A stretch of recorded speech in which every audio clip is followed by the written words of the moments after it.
మనం ఒక చిన్న ఇల్లు కడితేనే అనేక ఇబ్బందులు అవుతాయి, ఏదో ఒక సమస్య వస్తుంది.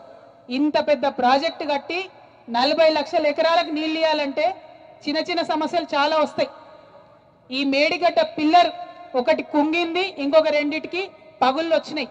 రిపేర్ చేసి కేసీఆర్ గారు ఎట్లయితే 20 లక్షల ఎకరాలకు నీళ్ళు ఇచ్చిండ్రో ఇవ్వచ్చు కదా. ఇప్పుడు ఈ కాంగ్రెస్ అధికారంలోకి వచ్చినాక 3 పంటలకు కూడా నీళ్ళు లేకుండా రైతులు నిండబెడుతున్నారు. కేవలం స్వార్థం, కేవలం కుట్ర. మరి ఇదే మెగా కృష్ణారెడ్డి గారు 21 పంప్ హౌజ్లు ఉంటే 20 పంప్ హౌజ్లు ఆయనే చేస్తాడు మెగా కృష్ణారెడ్డి. మెగా కృష్ణారెడ్డిని కమిషన్ ముందుకు పిలిచే ధైర్యం రేవంత్ రెడ్డి గారికి లేదు.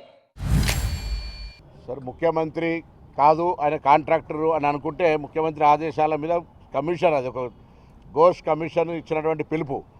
ఘోష్ కమిషన్ మెగా కృష్ణారెడ్డి పిలిపిస్తే కూడా బరాబర్ పిలిపిస్తుంది. కమిషన్కు ఒక ఇండిపెండెంట్ ఎంక్వైరీ కమిషన్ ఎవరిని పిలిచిన హక్కు ఉన్నది. విమర్శించినప్పుడు తప్పకుండా వాళ్ళు పిలుస్తారు. ఆ మాట కవిత గారిని ఘోష్ కమిటీకి రిప్రజెంట్ చేయమని చెప్పి కోరుతా ఉన్నా.